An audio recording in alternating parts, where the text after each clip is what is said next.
ज़िंदगी है शॉर्ट, हमें लगता है कि बहुत लंबी है, लेकिन एंजॉय करें, प्रेजेंट में रहें।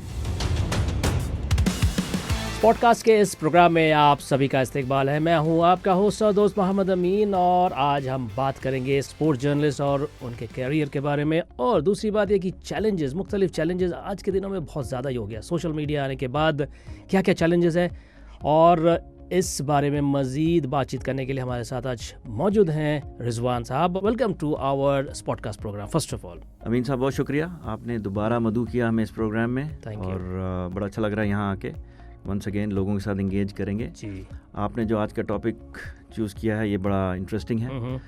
मैं तो स्पोर्ट्स जर्नलिस्ट हूँ। मैं इस कंट्री में 24 साल से हूँ। हमने थैंक यू तो यहाँ पे बहुत सारी चीज़ें होती हुई देखी हैं। प्रिंट मीडिया से स्टार्ट होते होते अभी हम डिजिटल वर्ल्ड में आ चुके हैं। और जर्नलिज्म के भी डायनामिक्स बहुत चेंज हो चुके हैं ओवर द इयर्स। एंड लेकिन दोहा कतर ने जब मैं यहाँ आया था नया एक ड्रीम लेके आया था, स्पोर्ट्स इवेंट्स कवर करने के, प्लेयर से मिलने के और इवेंट्स को देखने के, वो सब पूरे हुए इधर, क्योंकि ये स्पोर्ट्स हब है ऑफ द वर्ल्ड। इसमें तो कोई शक नहीं कि जो काम इन्होंने किया है शायद ही किसी और ने इस रीजन में या एशिया के कंट्री में किसी ने किया। वर्ल्ड कप भी होस्ट कर चुके हैं, आपको पता है। तो anyway, thank you very much for inviting me. And बात ये है कि स्पोर्ट्स इन जनरल और जर्नलिज्म इन जनरल आज के डेट में सब कोई कह रहा है। सोशल मीडिया और जो राइटर्स, जो जर्नलिस्ट जो होते थे, जो मैदान में बैठ के रिपोर्ट लिखते थे और अगले दिन अखबार में उनके बाइलाइन के लिए मैंने हाहाकार होते थे, यार उनके बाइलाइन पढ़ में। बचपन में जब मैं स्पोर्ट्स देखता था टीवी पे या कोई खबर पढ़ ली या देख ली, मैं the sports star magazine, the Hindu का जो वीकली एडिशन है, मैं उसका बड़ा शौकीन था। मैं उस वक्त इंडिया में था, पढ़ रहा था वहाँ पे, तो जो पॉकेट मनी मिलती थी तो मैंने हर हफ्ते इंतज़ार करना कि वो मैंने स्पोर्ट्स स्टार मैगज़ीन ख़रीदना है। तो वो वीकली होता था, पिछले हफ्ते की खबरें या पिछले महीने की खबरें इसमें होती। लेकिन उसमें क्या था कि फ्रॉम कवर टू कवर पढ़ना, प्लेयर्स के बारे में, एथलीट्स के बारे में, इवेंट्स के बारे में, कॉन्फ्रेंसेस के बारे में। तो बट वो पुरानी बात है। और लेकिन उसमें क्या था, आहिस्ता आहिस्ता शौक़ पैदा हुआ स्पोर्ट्स का। और वो चीज़ें जब हम आज के दौर से मुवाज़ना करें तो क्योंकि डिजिटल वर्ल्ड आ गई है, सोशल मीडिया है और 24 आवर हर टाइम टीवी चैनल्स हैं, चाहे वो स्पोर्ट्स के हों या न्यूज़ के हों, तो न्यूज़ तो रुकती नहीं है। तो काइंड ऑफ ओवरलोड भी है। अगर आप देखें, इतना मैटर हमें मिलता है पढ़ने को, देखने को, एवरी मिनट एवरी डे। तो वो डाइजेस्ट करना भी ज़रा उस तरह नहीं होता जैसे पहले हुआ करता था। तो जो रिटेन जर्नलिस्ट हैं, जो प्रिंट मीडिया की जर्नलिस्ट हैं, तो वो मतलब ऑब्सोलेट है। देखें, मैं आपको एक और एग्जांपल देता हूँ। मसलन जैसे मैं माइकल एथरटन को पढ़ता हूँ, वो क्रिकेट में बहुत अच्छे आर्टिकल्स लिखते हैं, ठीक है। अब उनके आर्टिकल पढ़ने के लिए आपको सब्सक्रिप्शन भी लेनी पड़ेगी उस अखबार की, ठीक है। मुफ्त नहीं है, फ्री नहीं है। आजकल फ्री नहीं है। हाँ, फ्री नहीं है।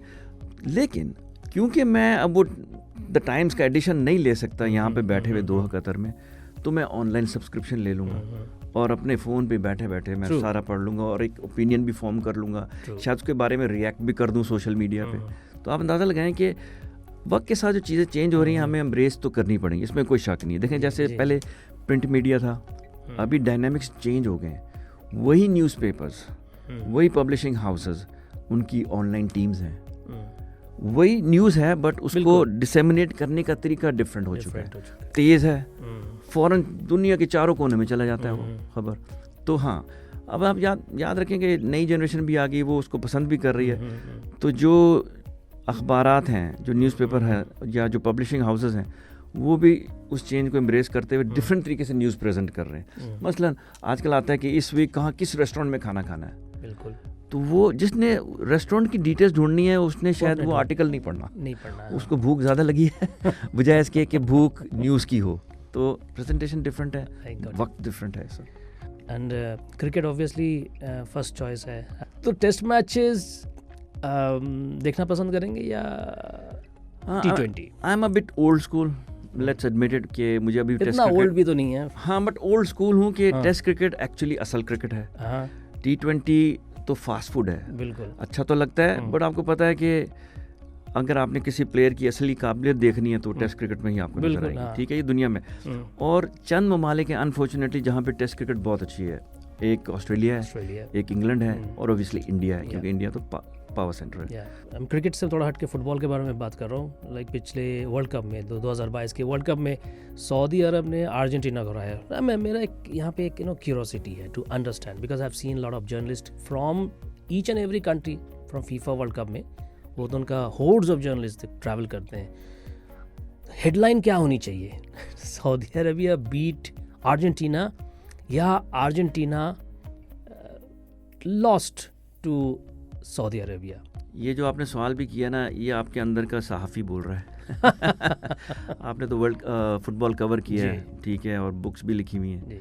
तो ये जो पर्टिकुलर मैच आपने बात की, जो 2 साल पहले सऊदी अरेबिया ने अर्जेंटीना को हराया था, मैं अगर बैठा हूँ तो मैं लिखूँगा कि सऊदी अरेबिया स्टन अर्जेंटीना। क्योंकि हुआ क्या, एक रिलेटिवली छोटी टीम ने वर्ल्ड कप विनर्स को हरा दिया 80,000 लोगों के सामने। सो ये अपसेट रिजल्ट है, ये शॉक है, तो स्टन कर दिया, हैरान कर दिया। मतलब नोबडी एक्सपेक्टेड कि सऊदी हरा देगा, मे भी ड्रॉ हो जाएगा 2-2, 2-2, 1-1, लेकिन वो क्या हुआ, उन्होंने स्टन कर दिया। तो हाँ, कई सहाफ़ी होते हैं या पब्लिशिंग हाउसेस थोड़ा बायस एलिमेंट, जो हमने अभी पिछले सवाल में बात की, वो आ जाता है, जो कि नहीं होना चाहिए। लेकिन क्या है कि ये जो आपने हेडलाइन की बात की, मैं समझता हूँ ये हेडलाइन बिना, ये आर्ट फॉर्म है कि आपने 4, 5, 6 अल्फाज में एक कहानी बतानी है, उसके बाद रीडर कहानी की तरफ, आर्टिकल की तरफ जाता है, तो और वो आपने समराइज़ करना है, आपके पास ज़्यादा अल्फाज भी नहीं है। तो हाँ, उसमें लोग जर्नलिस्ट खेलते हैं थोड़ा सा। कई दफ़ा क्या होता है कि उनको पर्सनल लॉस भी लगता है, हम चाहते थे ये टीम जीत जाए लेकिन वो टीम हार गई, तो वो उस टीम को क्रेडिट नहीं दे रहा जिसने, या उस टीम को या उस प्लेयर को जिसने एक्चुअली बहुत अच्छा खेला है। तो फेयर शाउट होना चाहिए, बट कभी कभी ऐसा हो जाता है जो आप कह रहे हैं। What attracts you the most in Doha? Which are the places that आपको लगता है कि जाके मुझे सुकून मिलता है, थोड़ा बहुत वहाँ टाइम पास कर लेते हैं, छोड़िए जर्नलिज्म, छोड़िए मैच, छोड़िए कुछ, वहाँ जाके चुपचाप बैठने को दिल चाहता है? यहाँ के बीचेस, अच्छा, खूबसूरत बीचेस जो साफ़ सुथरे हों, लेकिन और स्पेशली मैं कहूँगा दिसंबर से लेके फरवरी मार्च तक का जो मौसम होता है, शायद ही कहीं इतना अच्छा मौसम होता है। सर्दियाँ बहुत अच्छी होती हैं, धूप बहुत अच्छी लगती है, आप बाहर वॉक करें, इट फील्स ग्रेट। बिल्कुल कॉन्ट्रास्ट होता है जो समर में होता है, लेकिन हाँ, जब मौसम अच्छा है, जैसे आजकल है, दिसंबर आया, बहुत अच्छी वेदर हुई है, तो बीचेस यहाँ पे हैं। और वहाँ अगर आप पुरसुकून जगह ढूंढ लें, कुर्सी लगा लें, अपनी गाड़ी पार्क करके, आप घंटों आराम से गुजार सकते हैं। किसको पढ़ना आपको लगता है कि आइडियल है, ideal time pass? Book reading तो इसमें कोई शक नहीं। जो मैं एडमिट करूँगा आजकल कम है, क्योंकि लाइफ ऐसी बिजी हुई होती है, काम, घर, ऑफिस, तो कम सिलसिला मिलता है। लेकिन अभी लास्ट मंथ एक बॉक्सिंग फाइट हुई थी, आपको याद है, माइक टाइसन की, जो कि मेरे फेवरेट बॉक्सर हैं, और जेक पॉल की। तो मेरे पास माइक टाइसन की ऑटोबायोग्राफी है। वाह, बहुत ही शानदार बुक है। और अगर कोई भी, मैं तो इनकरेज करूँगा, जो अगर बॉक्सिंग फ़ैन है या फिर स्पोर्ट्स फ़ैन है, ये बुक ज़रूर पढ़ें। और क्योंकि वो जिस तरह वो सारा अपनी लाइफ डिस्क्राइब करते हैं, और उन्होंने अपने आप को कैसे मनवाया और किन मुश्किलात से गुजरे और कैसे कैरियर बनाया, वो फैसिनेटिंग रीड है। आपने फीफा वर्ल्ड कप में आप मौजूद थे, विच स्टेडियम रियली लगता है कि देखिए, मैं सुपर है, मतलब मैं जिसको कहेंगे कि मतलब 100 में से 200 नंबर दे दें। I was fortunate enough to watch the 2022 World Cup final, Argentina versus France.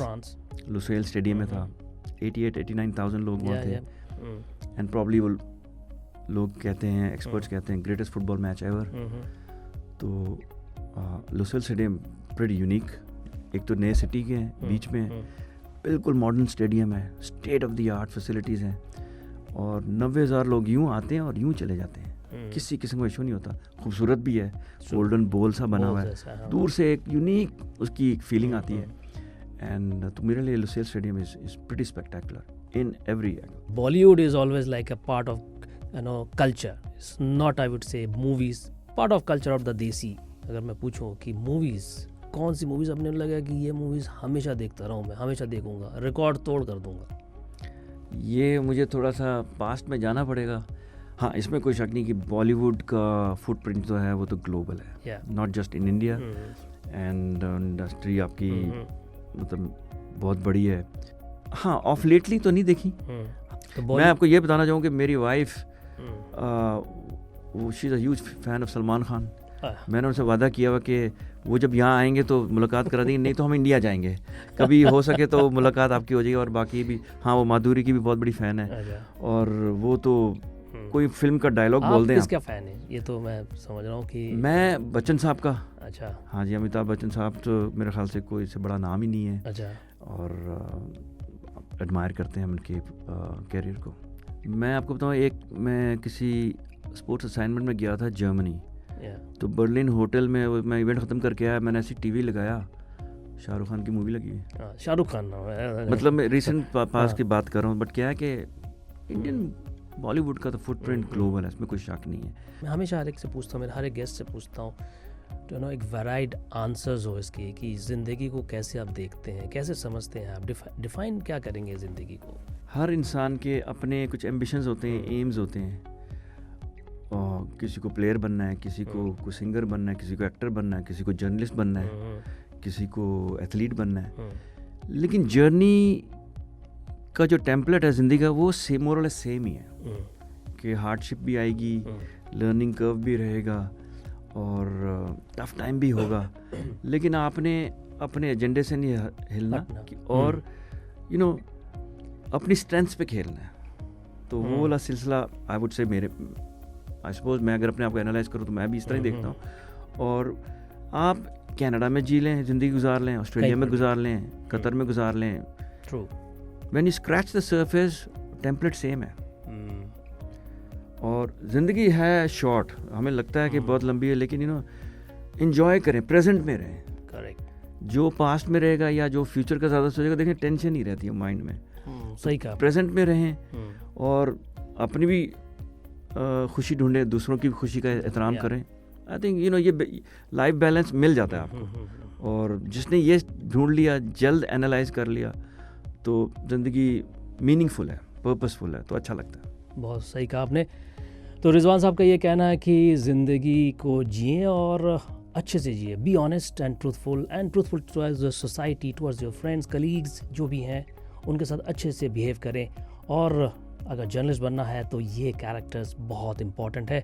आज के लिए इतना ही, और स्पॉडकास्ट में अगले हफ्ते फिर मुलाकात होगी। तब तक के लिए मुझे दीजिए इजाज़त। अस्सलाम वालेकुम।